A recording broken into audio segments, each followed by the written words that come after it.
cette question de qu'est-ce que je vais trouver, en fait, si je pars à la recherche, fondamentalement, je peux croire que c'est de la merde qu'il y a à l'intérieur, pardon d'utiliser ce terme, mais parce qu'il y a souvent une telle honte profonde à l'intérieur d'être qui on est.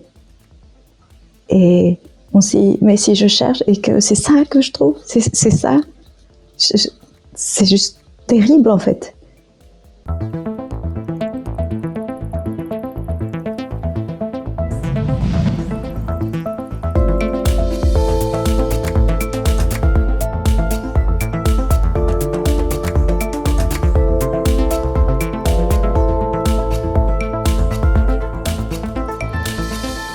Salut les curieuses, salut les curieux. Aujourd'hui, j'ai la chance d'avoir rendez-vous avec deux invités. Si tu suis cette chaîne de près, tu les connais déjà séparément. D'ailleurs, tu retrouveras les deux rendez-vous en question dans la description de cette vidéo. Depuis le live anniversaire des 2 ans où nous avons vu germer cet élan, dont nous allons vivre les fruits aujourd'hui, à chaque fois que j'y pense, j'ai une chanson en tête que vous connaissez peut-être. Le soleil a rendez-vous avec la lune. Dans la chanson en question, la lune n'est pas là et le soleil l'attend. Mais aujourd'hui, c'est différent. Et c'est bien là notre chance. Je vais commencer par la présentation de notre soleil du jour, j'ai nommé Gloria Jensen. Gloria, avec ta blondeur rayonnante, tes yeux bleus et ton sourire qui réchauffe, tu nous parles en direct de Boston. Il y a donc bel et bien un décalage horaire conséquent de 6 heures entre toi et nous. Tu es coach spécialisé dans l'accompagnement des personnes HPI et tu es donc tourné vers la mise en action des projets avec du sens. Faire, mais pas faire pour dire qui l'on est. Bonjour Gloria et merci beaucoup d'avoir accepté mon invitation. Merci beaucoup Mathieu. Donc tu es notre soleil du jour mais il nous manque la lune. Passons à notre lune magnétique en la personne de Carole Pirotte. Carole, au-delà de ta chevelure brune et de ton teint clair comme la lune, tu sais, par ta présence apaisée quasi instantanément, tu inspires un tempo lent et intime, l'ouverture sur l'univers du soi et de l'être. En ce moment, tu proposes une formation intitulée « Pouvoir tout traverser ». Ce titre m'inspire instantanément un voyage en bateau sur un océan déchaîné, en pleine nuit, éclairé par la lune, cette lune qui par son pouvoir d'attraction fait se mouvoir l'eau, elle-même symbole des émotions humaines et de leur puissance à la fois dévastatrice et libératrice. À l'évocation de cette scène, il est possible de ressentir deux potentiels opposés, un cauchemar ou une aventure transformatrice en cours. Bien entendu, tu utilises ton expérience et ta sensibilité afin de faire émerger la beauté et les nombreuses possibilités d'une telle expérience. Bonjour Carole et merci à toi aussi d'avoir accepté cette invitation. Merci, bonjour Mathieu. Le soleil et la lune. J'aimerais également présenter Gaëtan qui sera en régie durant toute l'émission et qui viendra à la fin pour nous partager son point de vue subjectif. Ça y est, j'ai fini mon intro. Donc ma première question pour vous, mesdames, sera la suivante. Si vous posez votre attention sur votre sensibilité, qu'est-ce qu'elle pourrait nous dire là tout de suite? Je laisse la première d'entre vous qui le sent exprimer ce qui est là pour elle. Pour moi, la beauté du moment et la connexion que je ressens avec vous tous.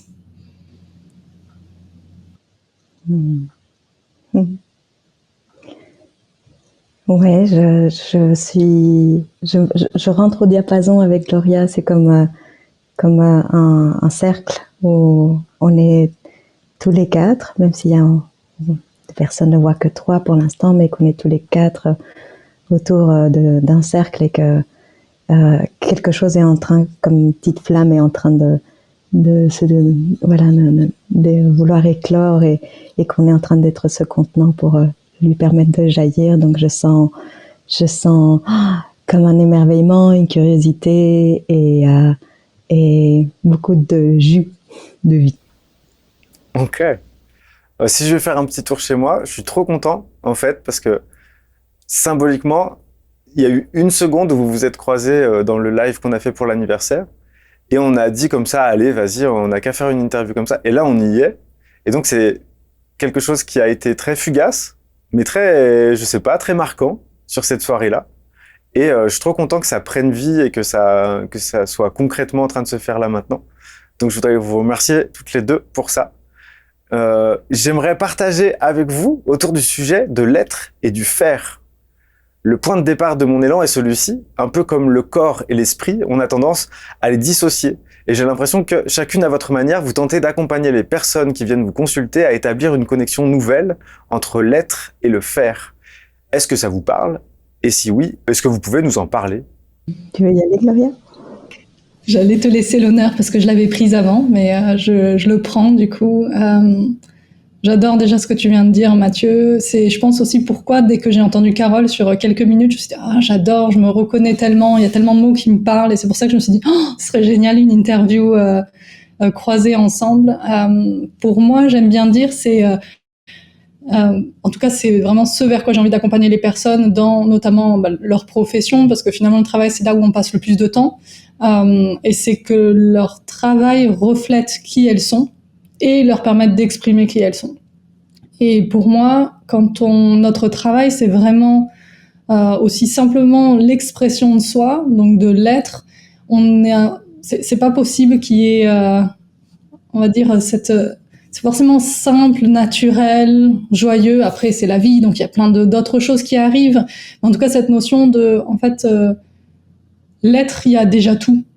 C'est ça que j'adore dans le terme de l'être. Il n'y a pas besoin d'être autre chose. Il n'y a pas besoin surtout, moi ce que je vois souvent, c'est ok, je dois faire plein de choses. Et quand on part de l'être, dans ce cas-là, on est, c'est bon, c'est déjà bon, et on a cette stabilité et faire du coup, c'est ça, ça découle de l'être. Pour moi, c'est vraiment l'essence de ma vision et de comment j'accompagne les personnes. Donc ça me parle beaucoup, ce que tu dis, Mathieu. Ok. Carole, comment c'est pour toi? Oui, c'est comme si... J'adore que tu utilisais le mot « découle », que faire découle de l'être. Je suis vraiment ce mouvement dans le sens où... oui, je sens que c'est très tentant, en fait, dans notre société actuelle, comme ce qui est valorisé, c'est ce qui est vu, et ce qui est vu, c'est cela qu'on fait, eh bien, on est souvent tenté de caler notre faire à cela qui est attendu de nous, ou ce qu'on croit qui est attendu de nous. Et du coup, ce faire est en décalage avec l'être.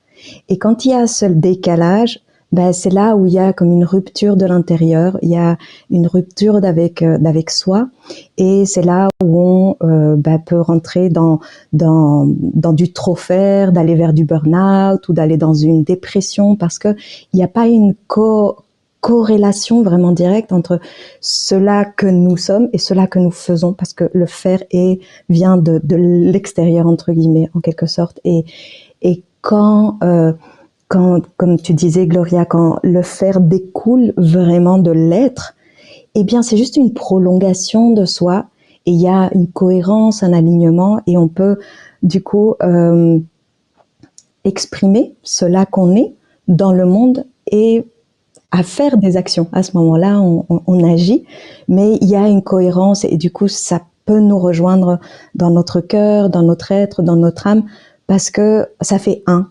Alors que quand on est tourné vers l'extérieur, qu'on fait en fonction de l'autre, des attentes, etc., on est coupé, et c'est là où c'est douloureux. Et je pense que voilà, on est toutes les deux probablement amenées à rappeler que cet être-là, il sait tout, et il a le chemin pour que le faire soit ajusté. Merci. En fait, je vais quand même poser ma question suivante, même s'il y a déjà des éléments de réponse dans ce que vous avez dit toutes les deux. Mais franchement, c'est quelque chose qui est très actuel. On connaît tous et toutes des personnes qui sont sans arrêt dans l'action, de façon compulsive et ininterrompue. Elles ont un emploi du temps toujours plein à craquer, et elles ont très peu de temps pour souffler, pour prendre du recul, pour savourer. Qu'est-ce qui peut générer le fait d'être coincé dans le faire sans ressentir son être ? Qu'est-ce que ça peut vouloir dire selon vous? Alors, il y avait déjà des éléments de réponse dans vos questions, mais en reposant la question de cette façon-là, est-ce qu'il y a d'autres choses qui vous viennent? Qui veut prendre? Ça va être comme ça tout le long. Ouais. Moi, j'ai de suite des choses qui me viennent, mais il faut que tu me dises, hein, Carole, hein, si tu veux. Je vais te laisser la place. Il y a plusieurs choses qui me viennent. Qu'est-ce qui fait qu'on se retrouve à faire? Parce que, comme le disait Carole, dans notre société, voilà, on valorise ce qui est produit. Donc très simplement, on va vers le faire et la société nous pousse là-dedans, mais à tous les plans en fait. Pour moi, quand on est dans le faire, c'est qu'en fait, on est absent à soi, donc à l'être. Et pour réussir justement, soit parce que c'est quand nous on parle de l'être avec Carole, on a fait le chemin et on le fait, je pense toujours, donc on sait ce que ça veut dire être dans l'être, on sait ce que ça veut dire créer à partir de l'être. Sauf qu'en fait, moi je pense par exemple à une personne que j'ai accompagnée et qui me disait oulala, j'ai tout le temps fait, j'ai enchaîné, et là c'est presque, ça fait peur en fait de waouh, qu'est-ce qui se passe si je me retrouve juste avec moi.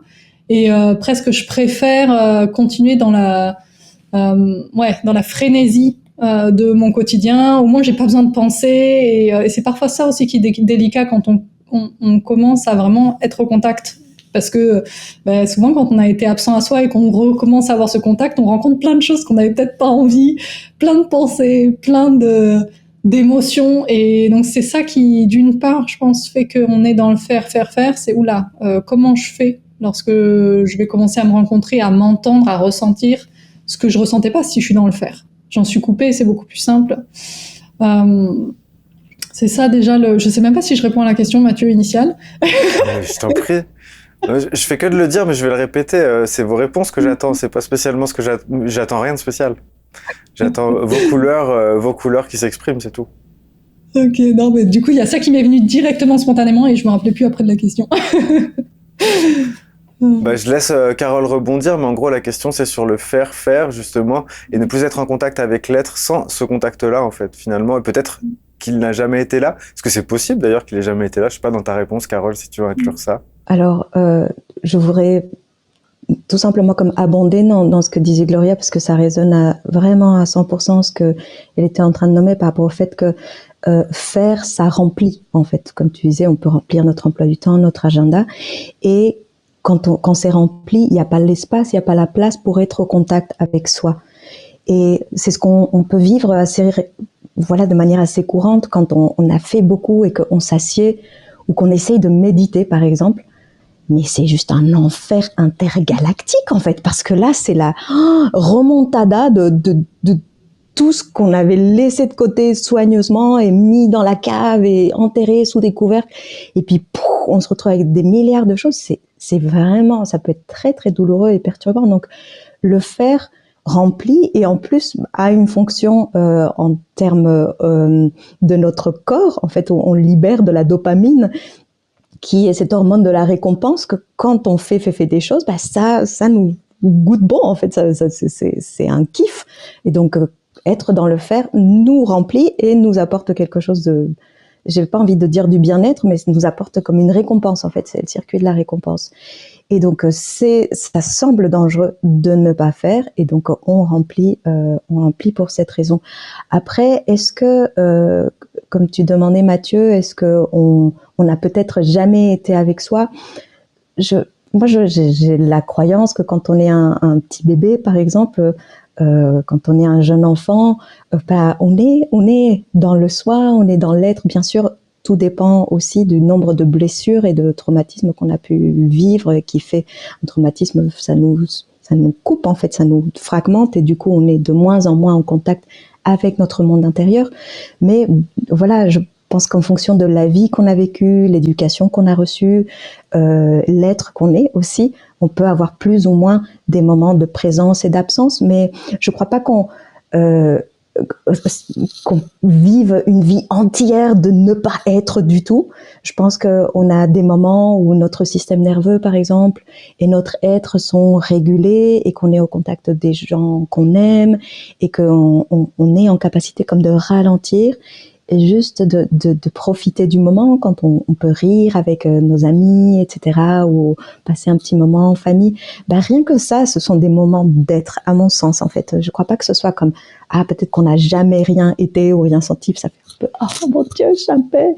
Mais je crois que, voilà, on a des micro-instants, et qu'on aspire tous à vivre plus des moments d'être, mais que, précisément pour les raisons qu'on évoquait précédemment, et parce qu'on a des parts de nous aussi qui se disent, je dois être tout le temps temps au top, et au top veut dire faire, parce que sinon je vais pas être appréciée par les autres, et du coup je vais être rejetée, et ça c'est impensable pour le petit enfant qui est en nous. Bref, ça c'est comme une autre histoire, mais toutes ces raisons-là font qu'on évite d'être, et parce que c'est douloureux quand on est au contact de l'être. Mais je pense qu'on a quand même des moments où l'être apparaît, et c'est tant mieux, parce que sinon ça serait quand même un peu catastrophique. Merci pour vos réponses. Moi, je dirais que, en fait, en posant cette question, j'ai en tête, peut-être de façon assez caricaturale, parce qu'en fait, il y a plein de clichés dans ce que je vais poser, hein. C'est pour justement essayer de les dégrossir d'une certaine façon, et puis avec votre éclairage à chacune, alternativement et complémentairement. Je sais pas si ça se dit, mais je le dis quand même. Et du coup, ce que j'avais en tête, c'est la personne qui a créé très très vite un faux self. Elle a que ça, et ça veut pas dire que je considère le faux self comme n'étant pas la personne. C'est juste qu'elle se prend pour une partie d'elle, alors qu'elle pourrait être vraiment plus vaste. Et donc, une personne qui s'est construite très tôt et qui n'a aucun souvenir d'avoir été un jour autre chose que ce qu'elle a construit en faisant. Je sais pas s'il y a des choses qui vous viennent qui seraient en complément. C'était pas une question que j'avais écrite, mais malgré tout, il y a peut-être des choses qui vous viennent là. Ouais, moi, quand tu me dis ça, ça me rappelle ce qui est un peu la conclusion de plein de premiers appels que j'ai avec des personnes que j'accompagne. C'est comme justement, c'est une des raisons pour lesquelles beaucoup de personnes viennent à moi pour justement aller à la rencontre d'eux-mêmes. Et en fait, c'est assez courant que les personnes aient peur de se lancer dans l'accompagnement parce qu'elles me disent mais Gloria, j'ai peur. Qu'est-ce qui se passe si je pars à la rencontre de mon moi, on va dire, le plus authentique, et je me rends compte qu'il vaut pas la peine, qu'il est pas à la hauteur, et vraiment des émotions extrêmement profondes et qui font. J'aime bien l'image de, c'est comme s'il y avait le centre, l'être, et la personne, elle a toujours tourné autour d'elle-même, justement avec ce faux self que tu disais, Mathieu. Et là, elle fait oulala, si je m'arrête de tourner autour et je regarde vraiment le centre, qu'est-ce qui va se passer? Est-ce que cette personne-là ouais, est-ce qu'elle est soit à la hauteur de ce que j'aimerais être? Est-ce qu'elle est... Et c'est une peur, vraiment, moi je le sens, ça bouge à l'intérieur des personnes, c'est oula, j'y vais pas, j'y vais pas. Et évidemment, quand on décide de faire le chemin, ensuite on découvre autre chose, mais tout à fait, c'est... Il y a plein de choses qui jouent un rôle. Carole parlait de les projections, les attentes des autres qu'on croit devoir être. Et c'est là où naviguer avec tout ça. Et je me suis construit cette armure, où je me suis construit avec tous ces murs. Qu'est-ce que je vais trouver à l'intérieur, quoi. C'est vraiment une peur que moi j'entends régulièrement. Je ne sais pas si, Carole, ça te parle aussi, toi, dans tes accompagnements. Ah oui, et merci vraiment de le nommer, en fait, parce que c'est très poignant. Je vois quand tu le nommes, ça m'émeut, parce que cette question de qu'est-ce que je vais trouver, en fait, si je pars à la recherche, elle me ramène aussi à l'endroit que fondamentalement, je peux croire que c'est de la merde qui est à l'intérieur, pardon d'utiliser ce terme, mais parce qu'il y a souvent une telle honte profonde à l'intérieur d'être qui on est. Et on se dit, mais si je cherche et que c'est ça que je trouve, c'est ça, c'est juste terrible, en fait. Et comme, voilà, pouvoir faire ce pas dans l'inconnu et ce saut et de dire, ok, cette dame-là en face, elle me dit que peut-être qu'il y a autre chose, et je vais aller à la rencontre de ça et voir qu'est-ce qu'il y a au-delà. Mais il peut y avoir tellement ce truc intérieur que je ne sais pas si ça vous le fait, par exemple, quand quelqu'un vous dit un compliment et qu'on puisse se dire ouais, mais il ne sait pas vraiment ce que je suis. Cela qui est tordu en moi, qui est pourri en moi. Là, ce que tu viens de dire, moi, c'est quelque chose que j'entends, je pense. De suite, j'ai plusieurs conversations qui me viennent. C'est exactement ça. C'est presque, je peux pas m'aimer, ou même je peux pas recevoir ce compliment parce que cette personne, elle sait pas vraiment, en fait, qui je suis. Elle a pas vu, c'est ça, toutes mes imperfections, tout ce que j'arrive pas à faire, là où je suis pas bonne. Ouais, je vois parfaitement comme schéma ce que tu racontes. Eh ben, du coup, je vais enchaîner avec ma prochaine question parce que justement, c'est l'inverse de ce que je citais juste avant. Et ça, je connais mieux. Personnellement, j'entends. J'ai vu des gens être dans la suraction autour de moi, mais j'ai rarement été cette personne. J'y ressemble plus aujourd'hui que jamais dans ma vie, finalement. Mais je suis passé par l'être avant, donc du coup, j'ai l'impression que c'est un peu équilibré. En tout cas, je me souhaite que ça le soit jusqu'au moment où ça pourra plus l'être. Et puis, à l'inverse, donc du coup, nous connaissons également les personnes coincées dans la dimension de l'être, mais incapables de passer à l'action. Elles vivent souvent un mélange de peur et d'absurdité à l'idée d'agir.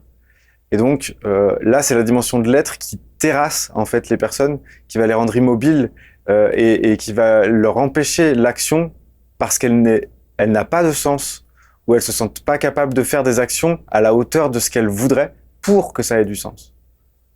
Comment ça résonne chez vous, ça? Hmm. Ça m'interpelle, tu vois, que tu parles que c'est des gens qui sont coincés dans la dimension de l'être.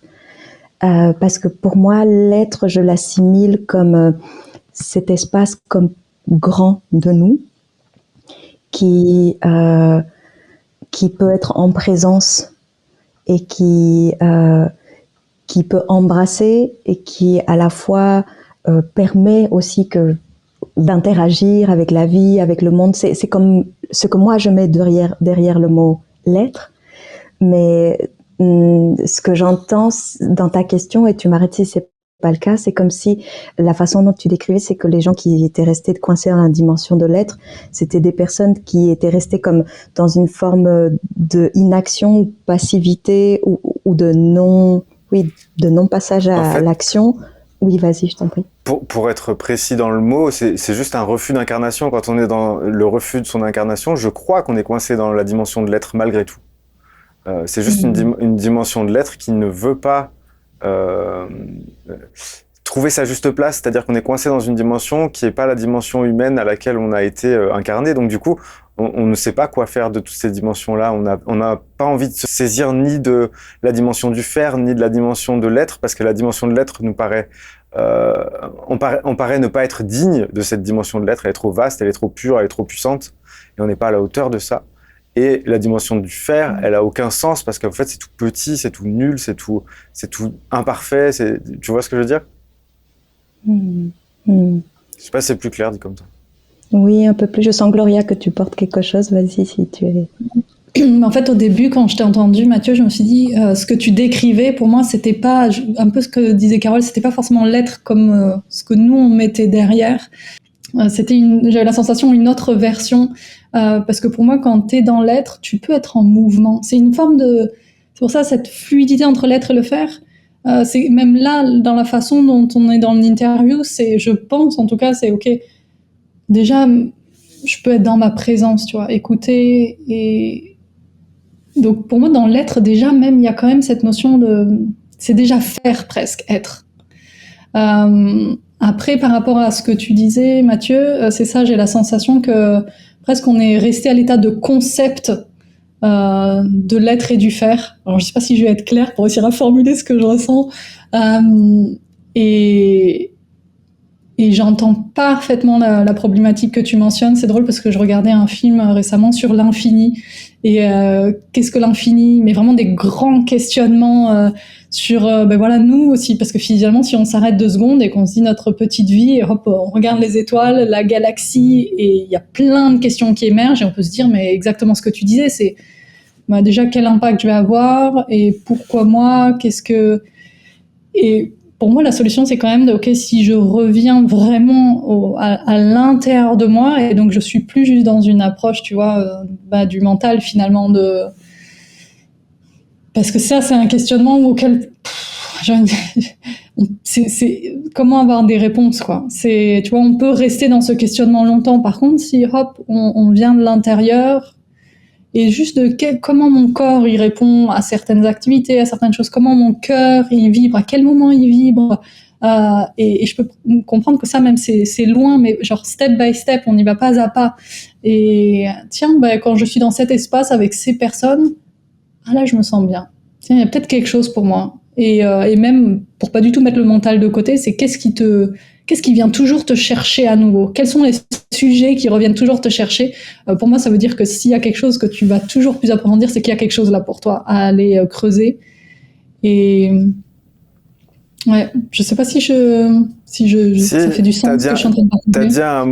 dit un mot hyper important. En fait, je crois que j'ai mis le mot d'être dessus parce que je suis allé chercher chez moi au moment où je confondais le mental et l'être. Donc c'est très clair. Mm. Donc du coup, en fait, c'est le mental qui dit je veux pas faire et je veux pas être. Mm. Voilà. Et donc du coup, c'est ça que je décris. Donc merci, ça me permet de préciser ma question Mm.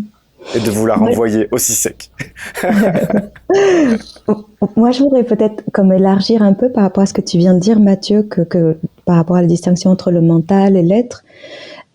Pour moi, ce à quoi ça me goûte avec cette notion de refus d'incarnation, c'est comme à la blessure primordiale qu'on a pu vivre au moment de passer de l'infini, du grand tout, du un, de l'unité, à rentrer dans un corps avec des limites, avec des sensations, avec voilà la, la limitation de la matière en fait, et que ça c'est gravé aussi dans notre corps, c'est gravé comme sur tous les plans de notre être précisément. Et je moi, ma sensation, c'est que parfois, quand c'est difficile, comme de dire, ok, j'accepte d'être dans la limitation, d'être dans la dualité, de vivre dans un corps qui souffre, qui va dépérir, qui va mourir, bah, c'est parce que, voilà, c'est comme si on était peut-être encore sidéré du fait de quoi, comment j'ai quitté la source là, la grande maison, que ce soit le ventre de ma maman ou que ce soit, si on y croit, quoi, que le plus vaste que cela était, que nous étions, et que du coup c'est tellement douloureux de faire le deuil de ça et de se retourner, de dire ok, vraiment pour moi il s'agit comme de se tourner de ok, je regarde là avec ce qui est présent et disponible et je vis l'aventure de la vie avec les règles de ce jeu qui font mal et qui sont pas du tout les mêmes que l'unité. Ben, bien sûr que c'est vachement dur et que ça donne pas envie et que à ce moment-là, ça nécessite un travail vraiment d'accepter que c'est pas confortable et que ça fait mal, mais qu'il y a aussi quelque chose à y vivre parce que sinon on serait pas passé par cette case-là. Ouais, merci pour vos réponses. Ouais, j'ai l'impression qu'il va falloir que je fasse avancer, tu sais, il faut que je garde la maîtrise du temps qui nous est imparti, parce que sinon on pourrait rester sur cette question-là pendant tout le long en fait, en vrai. Mais merci pour vos réponses, c'est super précieux et je pense que les personnes qui nous regardent vont être nourries justement par la complémentarité de vos paroles et le fait que vous rebondissiez. Je trouve ça hyper chouette. Là, tu parlais d'un cercle au début avec Gaëtan, qui m'envoie des petits messages écrits pendant qu'on échange aussi et qui m'avait mis le mot sidération sur la petite fenêtre et je suis obligé de me mettre hors champ pour regarder ce qu'il m'a mis, si jamais c'est quelque chose de technique ou pas. Et là, j'ai lu le mot sidération au moment où tu le disais, toi. Donc on a bien fait le cercle, c'est bon, on y est. On est dedans. Ok. J'aurais voulu vous interroger justement sur ce que je citais au départ comme étant la séparation qu'on opère souvent entre le corps et l'esprit. Et est-ce que vous vivez en ce moment une telle séparation ou bien au contraire, est-ce que votre corps et votre esprit dansent ensemble, discutent ensemble d'une certaine façon? Est-ce que vous pouvez nous raconter votre propre expérience à ce sujet? Moi, je trouve que c'est important. J'aime bien toujours être très transparent avec les personnes que j'accompagne ou même dans mon discours. J'ai l'impression que c'est à chaque fois que je me retrouve face à des situations difficiles pour moi, problématiques, où j'ai un challenge, j'ai à nouveau à faire ce travail où très rapidement je peux me retrouver à être dans le mental, essayer de trouver une solution et à être en train de réfléchir. Et à chaque fois, je refais le travail, comme tu dis, de danser entre le corps et le mental. Et pour moi, dans, on va dire, toutes les parties de ma vie où potentiellement, voilà, où il y a une forme de fluidité, j'arrive à faire cette danse et je pense l'avoir quand même assez bien incarnée, à être toujours représente avec mon corps. Et c'est justement quand il y a le challenge qui émerge que là c'est le moment à nouveau où je dois travailler. Parce qu'en fait quand il y a une difficulté, c'est soit voilà il y a des émotions qui émergent, de peur, tout type en fait d'émotions, ou alors je commence à me dire je le doute, même si on pense au niveau du mental, et là du coup hop, je commence finalement, dès que potentiellement je doute, je commence à me déconnecter de mon corps, et donc c'est ok, comment je vais faire pour revenir à mon corps. Donc oui, complètement, hein. C'est pas une expérience, je pense, enfin après peut-être quand je serai sage un jour, j'arriverai à complètement avoir toujours cette alliance entre les deux, mais en tant qu'être humain, j'ai la sensation en tout cas que c'est une danse permanente. Mais tu veilles à cette danse, à ce qu'elle se passe de façon harmonieuse pour toi, et ouais, c'est un point important. Énormément. Pour moi, c'est dès que je sens que mon mental, ça commence à chauffer, et je commence à réfléchir, et je vais faire ok, comment je fais pour revenir à mon corps et réavancer avec mon corps, parce que je sais pour le coup d'expérience qu'avec mon corps, ça va être une dynamique beaucoup plus stable, ancrée, sereine, et que mon corps est vraiment mon allié pour avancer justement dans les moments où c'est peut-être un peu plus compliqué. Eh bien, en fait, mon fonctionnement à moi fait que les moments où je me coupe de mon corps sont en particulier quand je suis dans mes relations les plus proches, les plus intimes, et que je me sens submergée. Et à ce moment-là, moi, contrairement à beaucoup de personnes au potentiel qui ont tendance à monter dans la tête, dans le mental, et qui peuvent élaborer beaucoup vite, etc.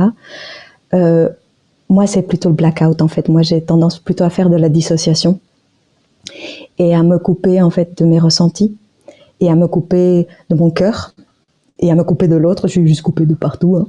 Et je suis loin, avec mon compagnon, on dit souvent que je suis dans la galaxie 252. Et là, quand je suis partie, bonne chance, quoi, parce que c'est vraiment, voilà, c'est vraiment un endroit de refuge pour moi où je vais inconsciemment, mais venir me loger. Et c'est un endroit, voilà, où je ne sens plus du tout mon corps, et je ne sens plus du tout l'autre, je ne sens plus du tout la chaleur, la vie, etc. Voilà, j'ai appris beaucoup, notamment dans mes relations intimes avec mon compagnon, à faire le voyage de retour à mon corps, à moi, à la présence, à l'instant, au lien. C'est pas facile du tout pour moi. C'est vraiment l'endroit qui est le plus charnière pour moi. Après, je vois que dans les autres espaces de ma vie, mon corps est vraiment comme un festival, en fait. C'est-à-dire qu'il me parle tout le temps, et ça peut être assez pénible parce que j'ai développé avec une pratique quotidienne de méditation et de yoga, etc. J'ai développé une écoute très fine de mes ressentis, et du coup, quand il y a des difficultés, etc., je sens tout de suite que là, ça s'allume et tout, là, il se passe ça, et puis là, telle émotion et tout. Et j'ai besoin, du coup, de ce temps matinal pour faire le point, etc. Et tu disais, Mathieu, comment ça a pu évoluer aujourd'hui. C'est-à-dire, jusqu'à présent, j'ai passé plusieurs années à être dans cette voie plutôt immobile et assez ascétique de la méditation, et juste d'accueillir, de faire de l'espace, de permettre, et puis de naviguer dans mon monde intérieur, etc., avec ce qui apparaissait au quotidien.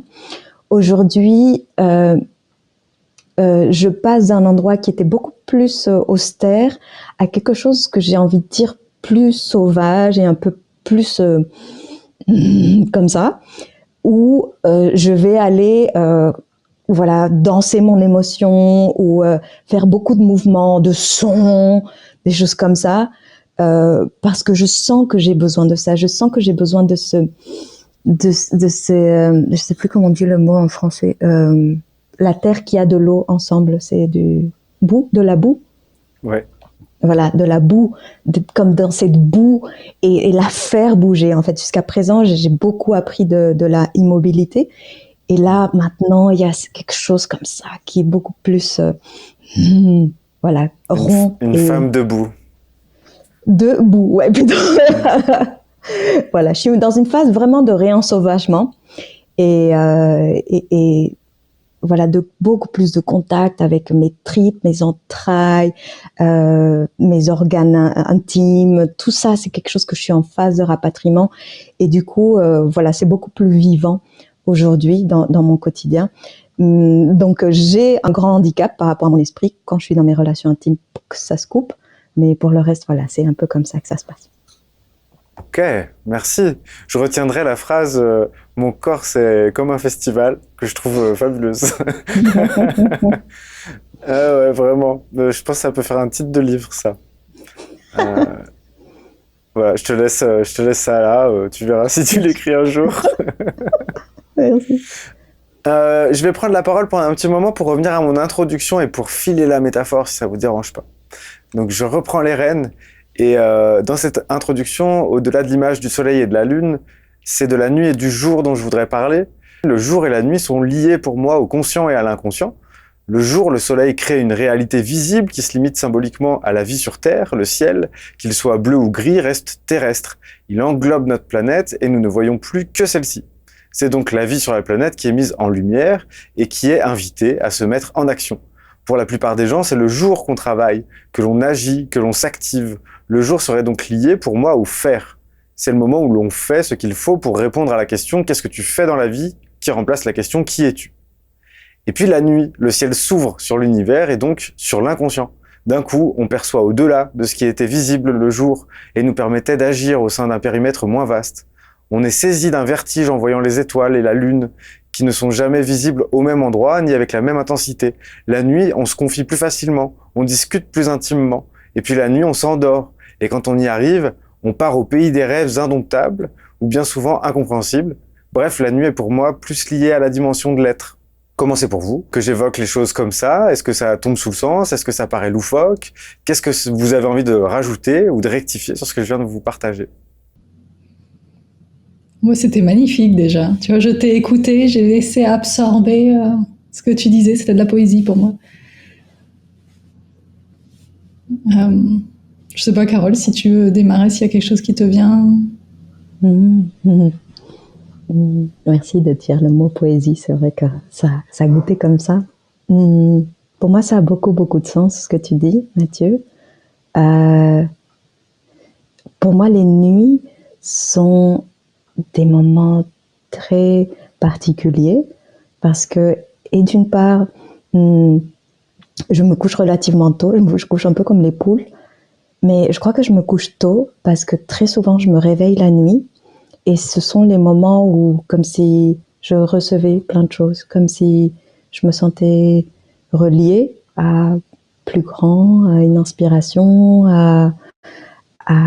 au subconscient, on pourrait dire, à l'inconscient collectif, au vivant. Et ce sont pendant ces moments d'obscurité, de silence, que je me retrouve en fait, et que il y a des dimensions de moi et de mon être qui deviennent accessibles et qui sont pas accessibles en journée, même pendant les moments où je médite. Donc oui, pour moi c'est vraiment un autre royaume, le royaume de la nuit, et c'est là où vient se mettre comme dans la terre différentes graines, et puis le jour viendront éclore certaines de ces graines en fonction du soleil et de la pluie qui viennent se mettre dessus, mais voilà, pour moi ça a beaucoup de sens ce que tu dis. C'est drôle, dans tous les cas, le jour et la nuit ont des qualités différentes, ça je pense que tout le monde pourra se mettre d'accord là-dessus. On se sent différent entre le jour et la nuit. Moi je trouve toujours, je suis marquée par comment certaines pensées n'arrivent que la nuit, quoi. Et le jour où, je sais pas si ça vous est déjà arrivé, où vous pensez à quelque chose et ça semble insurmontable pendant la nuit, et en fait, pendant le jour, on fait oulala. Moi, je sais que pendant la nuit, ça peut être très différent ma façon de penser. Après, j'adore à la fois le lever du soleil et le coucher du soleil. Je trouve que c'est des moments très particuliers. Ces moments de jonction, je trouve il y a une forme de sacralité pour moi dans ces moments-là. En tout cas, je me vois, bon, c'est assez classique, hein, mais je me vois regarder l'océan, avoir soit le lever du soleil suivant où j'ai habité, ou alors le coucher du soleil sur l'océan, et c'est magique pour moi. Et à ces moments-là, il y a quelque chose dans l'air qui fait qu'on peut prendre une pause. Et comme c'est rapide, hein, finalement, un coucher du soleil ou un lever du soleil, et juste prendre le temps, pour le coup, d'être dans l'être. Après, pour moi, le jour, j'ai la chance, et puis j'ai aussi fait le travail pour me créer des moments d'être dans la journée. Et je pense que pour moi, c'est une des choses que je savoure énormément, c'est de pendant la journée. Je sais que par exemple, moi, je suis moins efficace juste après le repas de midi. Et que les premières heures de mon après-midi, en général, c'est pas là où je vais avoir le plus d'énergie. Et est-ce que je vais prendre du temps pour justement dormir, donc ce qui serait plus dans le royaume de la nuit, me faire une petite sieste ou juste me poser. Et pour moi, ça, c'est un des délices que j'arrive à me créer régulièrement en semaine. De tiens, je peux être dans l'être, dans la journée, et pas juste dans la frénésie comme j'ai pu l'être avant. De la journée, et on arrive à la fin de la journée et fait ouf, enfin je peux respirer. Ok. Ouais, merci pour vos partages. Et puis, il y a ce truc-là, oui, de la frénésie de la journée, puisque tout le monde est actif à peu près aux mêmes horaires. Et donc, du coup, ça crée une sorte d'aspiration, quoi. Si on fait pas gaffe, on se retrouve. Moi, j'ai ce vécu-là avec la ville de Lyon, que je cite de temps en temps dans les interviews. Au bout d'un moment, c'est la ville qui décidait de comment je me levais, dans quel état, à quelle heure, pourquoi faire. Et je me suis rendu compte que c'était la ville qui gérait. Je me suis dit, bon, il faut que je m'en aille. Et du coup, j'ajouterais un truc qui est peut-être anecdotique, mais que je trouvais, voilà, en écrivant les questions, ça m'est venu. C'est le monde de la nuit. En fait, en ce moment, j'ai une petite fixette sur les mondes dans le monde. Et donc, il y a les gens qui vont qualifier de monde de la nuit, les discothèques, les clubs et tout ce qui va avec. Et pour moi, ce serait une façon de continuer à habiter la dimension du faire pendant la nuit, mais d'une façon différente du jour. Moi, j'évoque plutôt ça comme une hypothèse rapide, mais est-ce que ce qui est appelé le monde de la nuit, c'est pas juste une tentative de résistance à la dimension de l'être à laquelle nous invite la nuit? Comme s'il fallait construire un monde dans le monde pour le réduire à des choses plus rassurantes. Bon, est-ce que ça sonne pour vous? Est-ce que c'est uniquement mon petit esprit qui s'échauffe d'une certaine façon? Moi, j'aimerais peut-être répondre avec ce qui m'habite aujourd'hui. J'aurais plutôt envie de dire que aller dans le monde de la nuit à la rencontre d'autrui, là où les corps se frottent et où on peut faire des rencontres, là où il y aura de la musique, c'est plus une dimension charnelle, sensuelle, quelque chose de voluptueux qui pour moi peut goûter un peu comme la nuit, et l'endroit où, comme avant on se rassemblait autour du feu et on racontait les histoires en fait, et aujourd'hui on sait plus trop faire, et donc du coup juste on boit des verres et on fume des clopes, je sais pas, mais pour moi c'est quelque chose d'ancien, de l'ordre de se rassembler, se sentir, se humer, se goûter comme un besoin vraiment en tant que espèce grégaire et espèce voilà, d'être en lien. Donc je le vis plus comme ça. Merci Carole, en plein ensauvagement. Non mais c'est hyper intéressant. Moins de 18 ans. Bon chouette, merci pour vos réponses, parce que du coup il y a ce côté-là. Et toi Gloria, est-ce qu'il y a un truc qui te vient avec ce... Moi, je pense juste, j'adore le langage que tu qualifies de sauvage, mais c'est ça, sensuel, corporel. Moi, j'adore ce que disait Carole. Après, tu vois, moi, je pense à toutes les personnes qui ont un chronotype différent et qui fonctionnent majoritairement la nuit. Et tu vois, par exemple, pour eux, moi, typiquement, pour eux, c'est l'horreur le matin de devoir aller partir travailler à 8h30, 9h. Et vraiment, ils fonctionnent, ils se réveillent le soir et la nuit, et c'est vraiment, comme on dit, des oiseaux de nuit, quoi. Et pour eux, ça va être le moment de faire idéal, ça va être la nuit. Tout est apaisé autour d'eux. Puis même, il y a des personnes qui, à l'inverse, se lèvent très tôt, ils vont dire, ah, il fait encore nuit, et là, c'est le moment où enfin, presque, je peux faire quelque chose qui est, voilà, ce que moi je veux, et je suis pas, comme tu disais avec la ville de Lyon, je suis pas conditionnée par tel message, tel email, je sais pas, un de mes enfants qui vient, ma femme, mon mari, qui que ce soit un collègue, je suis juste moi avec moi-même, et là je peux vraiment, j'essaie cette bulle en fait. Et je pense que c'est cette sensation que certains peuvent vivre le matin pour ceux qui sont très matinaux, ou alors ceux le soir, quand tout s'apaise autour d'eux, et enfin, yes, j'ai mon espace à moi. Donc je pense que ça peut être aussi, suivant les personnes, un moment du faire aussi. Ouais.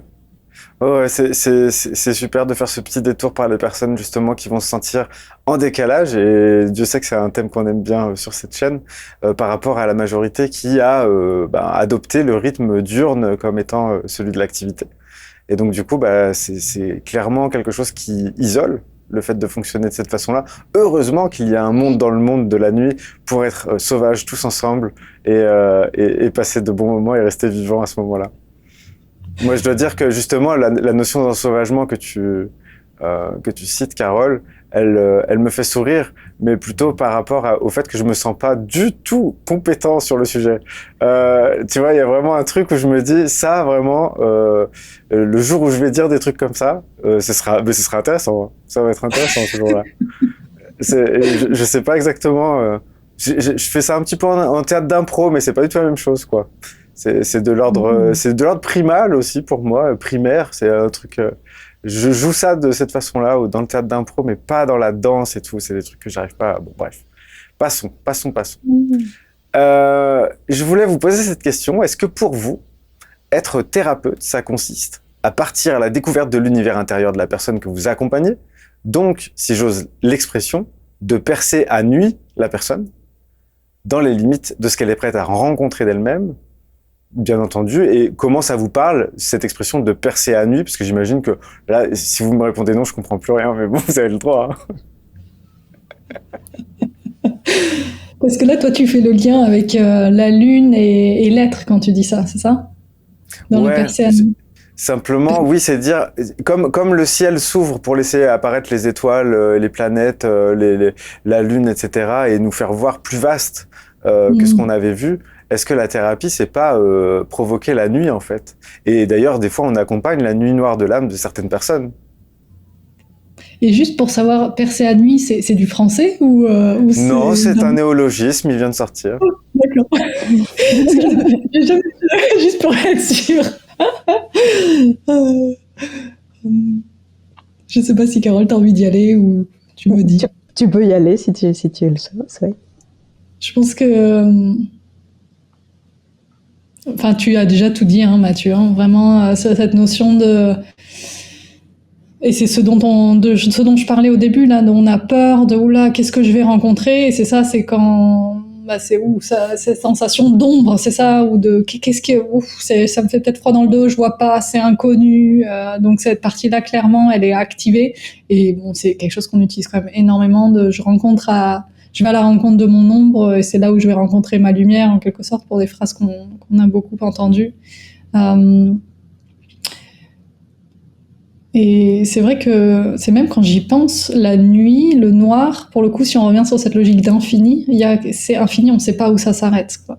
Et j'aime bien cette notion-là parce que je pense que l'être, parce que, en tout cas pour moi, plus je vais à chaque fois, je me redécouvre, chaque année, je redécouvre de parties de moi, et il y a cette notion d'infini, et c'est ce que je trouve génial, c'est que j'ai l'impression que j'allais dire ça va jamais s'arrêter, ou en tout cas il y aura toujours des nouvelles découvertes, et c'est ça un peu la qualité du noir, je trouve. En fait, on sait, vu que c'est noir, on sait pas où ça va s'arrêter. Alors que quand il y a de la lumière, tu regardes, là je pense, par exemple on est en train de faire l'interview de jour, je regarde derrière, je sais, je vois les choses, je vois où ça s'arrête, c'est ce que ça m'a inspiré là, immédiatement. Ouais, mais en plus, ce qu'il y a d'intéressant, c'est que tout à l'heure, je citais l'eau comme le symbole des émotions, c'est assez répandu. Et ce moment-là où on nage et où en dessous de nous, on voit pas non plus. Alors que pour autant, ça peut être le jour, mais on voit pas ce qu'il y a en dessous. Et on sait pas combien il y a de mètres en dessous. Qu'est-ce qui se passe? Et là, il peut y avoir aussi cette sensation que tu décris, sous une autre forme. Je reste à la superficie de l'eau. Tu vois, je nage et hop, qu'est-ce que moi j'aime beaucoup la prendre aussi, cette métaphore. Ok, est-ce que je suis prêt à aller en profondeur? Ouais, moi, ce que j'aimerais dire, c'est... Tu demandais, je crois, si c'était ça notre rôle de thérapeute, de percer à nuit. Et moi, je dirais que non. Moi, c'est pas mon rôle de percer à nuit. Moi, là où je me sens appelée, c'est à créer un espace, un contenant vraiment très sécure pour que ce qui est prêt à se montrer advienne. Et je me sens un peu gênée avec la notion de percer, parce que pour moi, elle implique une notion d'intentionnalité. Tu vois, comme si, on va aller percer ton monde intérieur, et même si c'est avec la meilleure des intentions, parce que j'ai comme un profond respect pour toutes les protections, toutes les parts qui juste ont mis en place la carapace qu'on voudrait potentiellement vouloir percer. Et pour moi, c'est comme offrir à l'autre un espace où il peut être avec toutes ces protections. Ok. Et c'est être très clair. reçu avec ça, et advienne que pourra. Ouais. Mais je te rejoins là-dessus, dans la justesse de ce que ça exprime. Moi, je me suis amusé avec l'expression. Du coup, j'ai l'impression, tu sais, de vouloir percer les gens, là. Alors qu'en fait, finalement, je suis conscient de ce que tu dis et j'adhère à ce que tu dis et c'est tout à fait juste. Tu vois, j'avais oublié la question à nouveau. Mon niveau de concentration, mais je rejoins totalement Carole. Moi, c'est là où je me dis, c'est drôle, j'avais senti direct qu'il y avait de l'alignement avec sa façon d'aborder les choses. Et là, quand je l'entends, je fais, oui, c'est exactement comme ça que j'abordais les choses. Je crée un espace pour que les choses émergent. Et je pense que c'est cette douceur et sûrement pour laquelle les gens décident de travailler avec toi, par exemple, aussi avec moi. Après, Mathieu, tu me diras comment toi tu vois les choses, mais quand tu as cette douceur, d'un coup, c'est ça peut venir tout seul à la surface. Il n'y a pas besoin d'aller forcer. Je pense que c'est important de le dire parce que parfois, certaines personnes, dans leurs accompagnements, elles peuvent vivre justement ces frictions, ces difficultés. Elles peuvent être traumatisées parfois par certains accompagnements, blessées. Et du coup, se dire, oula. Et moi, j'ai vu certaines personnes vraiment avoir énormément peur avant de se relancer dans quelque chose. Parce qu'il n'y a pas eu justement cette douceur, cet accueil. Ouais, j'ai envie de rebondir en disant, j'ai un petit souvenir de quelqu'un qui est venu en séance et qui m'a dit à, je sais pas, entre 50 et 60 ans, que c'était la première fois qu'on le laissait être lui. Et quand tu reçois ça, tu fais wow. Ça c'est quand même assez puissant. Puissant dans le sens où c'est à la fois une super bonne nouvelle et à la fois tu prends la mesure de tout ce qui s'est passé avant et tu fais ah ouais, ok, on est avec ça, très bien.